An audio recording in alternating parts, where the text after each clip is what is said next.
Assalamualaikum warahmatullahi wabarakatuh. Apa kabar adik-adik? Semoga selalu sehat dan semangat.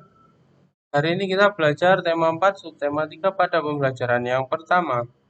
Bahasanya jadi pokok bahasan kita kali ini. Yang pertama bahasa Indonesia KD 3.5 dan 4.5 mengenai penilaian kejadian berdasarkan dongeng yang dibaca.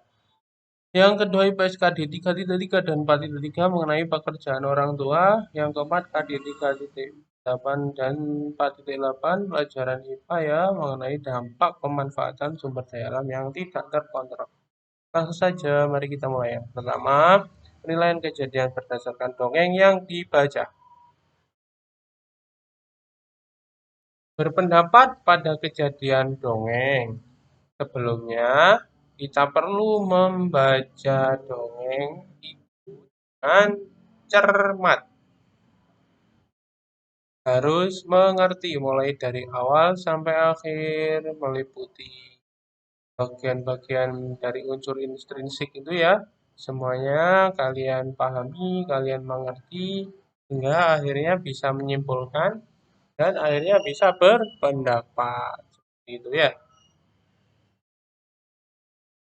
Dalam menilai kejadian suatu cerita, hal yang perlu diperhatikan adalah kalian harus mengetahui unsur intrinsik tadi ya.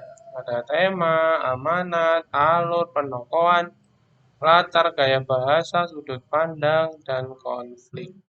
Apa sih tema itu? Tema itu pokok pikiran ya yang disampaikan. Terus amanat itu apa? Pesan yang disampaikan. Itu ya. Terus alur itu apa? Rangkaian peristiwa. Ya. Terus penokohan itu penggambaran sifat.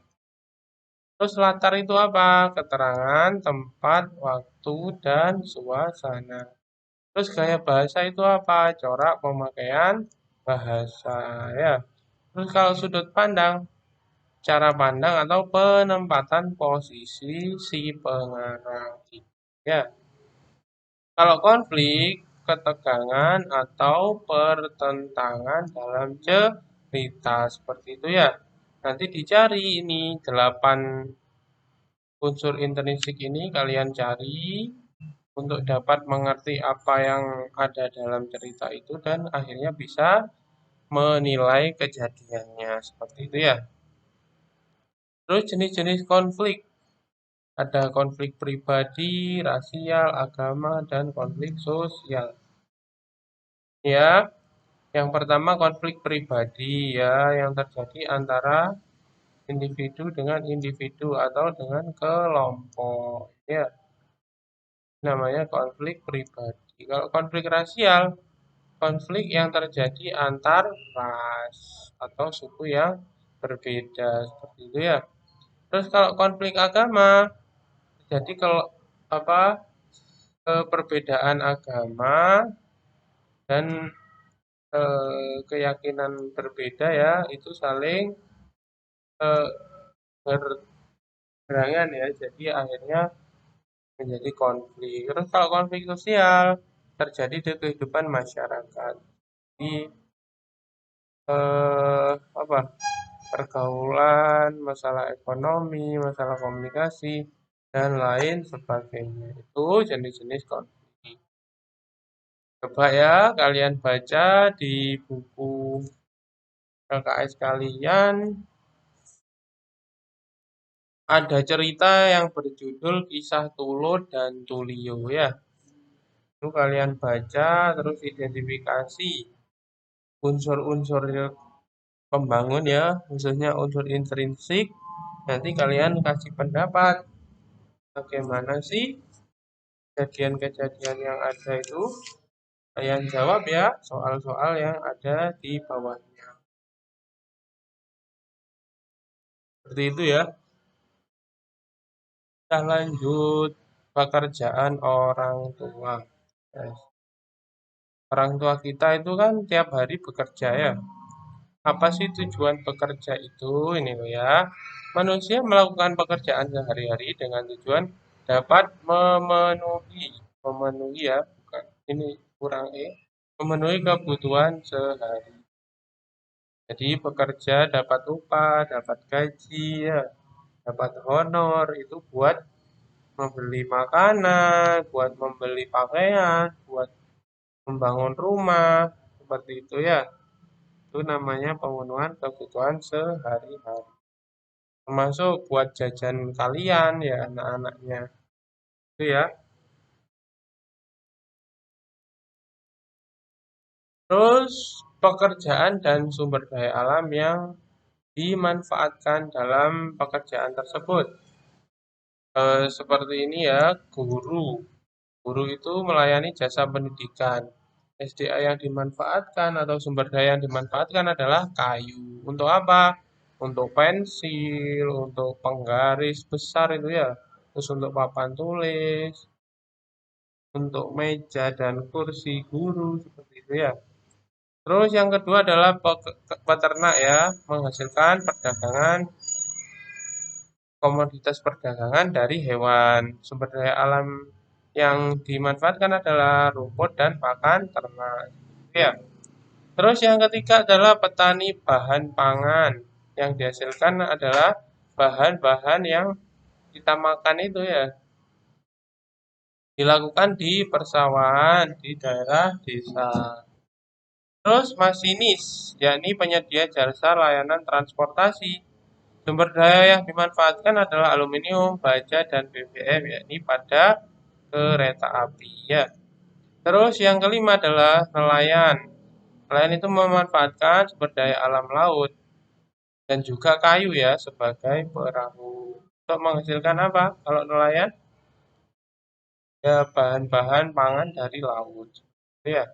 Terus yang keenam adalah dokter. Dokter itu melayani jasa kesehatan. Biasanya sumber daya alam yang dipakai itu ekstrak sayur dan buah untuk obat seperti itu ya. Baik, kita lanjut pada pembahasan IPA dampak pemanfaatan sumber daya alam yang tidak terkontrol. Seperti yang kita ketahui ya, manusia itu semakin lama semakin rakus ya. Alam dihabiskan, dibabat sumber daya alamnya ya, tanpa memperhitungkan kelestarian. Hingga akan terjadi dampak serius seperti berkurangnya ketersediaan oksigen ya, terus suhu bumi meningkat yakni global warming ya, terus rawan bencana alam misalnya banjir. Sebenarnya ini semua ya, dampak ini itu kembali ke manusia sendiri. Kenapa mereka kok merusak alam? Kan pasti akibatnya mereka sendiri yang menanggung kan ya. Untuk itu perlu cara yang bijak, cara yang ramah lingkungan untuk memanfaatkan sumber daya alam ya. Terus dalam pemanfaatan sumber daya alam yang berlebihan di hutan, dampaknya adalah yang pertama kerusakan hutan. Hutannya rusak ini ya seperti di gambar itu. Terus mengakibatkan keseimbangan alam terganggu. Ekosistem tidak ada anggotanya satu kan akan terjadi apa? Ketidakkesinambungan gitu ya antara hewan satu dan hewan lain, antara tumbuhan, ya hubungan-hubungan itu akan musnah ya. Hingga tumbuhan dan hewan langka pun akan punah. Karena apa? Karena kehilangan habitat atau kehilangan rumah tempat tinggal mereka. Terus yang kelima bencana alam dan banjir serta tanah longsor. Pada dasarnya juga akan kembali ke siapa? Ke manusia yang merusak alam itu sendiri. Ya. Terus kalau di laut, rusaknya ekosistem terumbu karang. Padahal terumbu karang itu adalah rumah dari ikan dan hewan-hewan laut lain. Akhirnya hewan-hewan laut itu kehilangan rumah, ya, terus makan-makan sampah gitu, akhirnya mati, akhirnya punah, kan ya. Terus pencemaran lingkungan laut seperti ini ya gambarnya kan menjijikkan ya. Harusnya laut itu indah, ciptaan Allah ya, kok dikotori sama manusia kan. Terus ada juga sumber daya ikan dan kerang tercemar logam berat karena pembuangan limbah yang ngawur ya. Itu akhirnya dimakan oleh ikan, terkontaminasi, hingga akhirnya apa? Ikan itu tidak bisa dikonsumsi. Ya. Terus kalau dalam bidang pertambangan, seperti di gambar ini ya, dampak yang pertama adalah yang paling logis itu habisnya bahan tambang yang dieksploitasi secara berlebihan, digali secara habis-habisan, akhirnya ya habis ya. Terus tanah longsor, kenapa? Kan kalau menambang menambang itu ya membuka lahan pertambangan pasti membuka hutan. Pohon-pohon ditebang ya banjir, akhirnya nggak ada yang menahan. Akhirnya tanahnya longsor. Terus lingkungan menjadi gersang, panas ya, oksigennya sedikit, terus nggak ada yang menghalau sinar matahari, jadi panas. Terus lubang bekas galian yang berbahaya ini ya kan diledakkan atau digali itu sangat dalam. Nanti kalau ada yang tercebur gimana kan ya. Terus yang kelima adalah pencemaran lingkungan seperti ini ya. Dalam tambang-tambang itu terkadang dicampur dengan bahan-bahan kimia ya seperti pertambangan emas itu kan dimurnikan atau diikat emasnya itu sama air raksa atau merkuri ya, itu akan mencemari lingkungan tentunya kan ya. Terus apabila tambangnya itu juga tambang bahan-bahan alam ya, apa bahan-bahan seperti minyak, bumi ya, atau bahan-bahan tambang lain kan itu bisa mencemari juga. Akhirnya ekosistem sungai, ekosistem hutan pun terganggu ya. Nu- Bagaimana cara pemanfaatan sumber daya alam yang bijak? Iya, yang patut kita pikirkan dan kita lakukan nantinya adalah yang pertama tebang pilih. Jadi, pilihlah pohon yang mungkin sudah tua dan tidak berdampak sistemik kalau ditebang. Terus yang kedua tanam setelah tebang. Ini sistem tebang tanam ya. Setelah kalian menebang satu pohon, kalian menanam 10 pohon. Seperti itu ya. Terus pemanfaatan sumber daya alam menggunakan teknologi yang ramah lingkungan seperti pembahasan kemarin itu ya. Untuk apa ini? Untuk keberlangsungan sumber daya alam akan tetap ada dan lestari. Terus hindari pukat harimau dan bahan peledak. Ini akan merusak rumah ikan. Kalau ikan apa rumahnya hancur kan ikan nggak ada lagi di situ. Gimana kalau cari ikan kan ya? Terus gunakan obat anti hama seperti insektisida atau pestisida itu ya dari bahan alami agar tidak mencemari lingkungan. Terus yang terakhir adalah bijak mengelola sampah. Seperti itu ya. Mungkin ini ya ada tujuan akhir dari pemanfaatan sumber daya alam dengan eh, dengan apa namanya keberlangsungan menjaga keberlangsungan alam ya, yakni buminya tetap lestari dan pemenuhan kebutuhan dalam kehidupan manusia ya itu tetap tercukupi.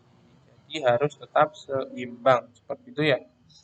Mungkin pelajaran kita berakhir di sini. Apabila ada pertanyaan langsung saja di WhatsApp ataupun Google Classroom. Apabila ada kesalahan saya mohon maaf. Semoga bermanfaat dan saya akhiri wassalamualaikum.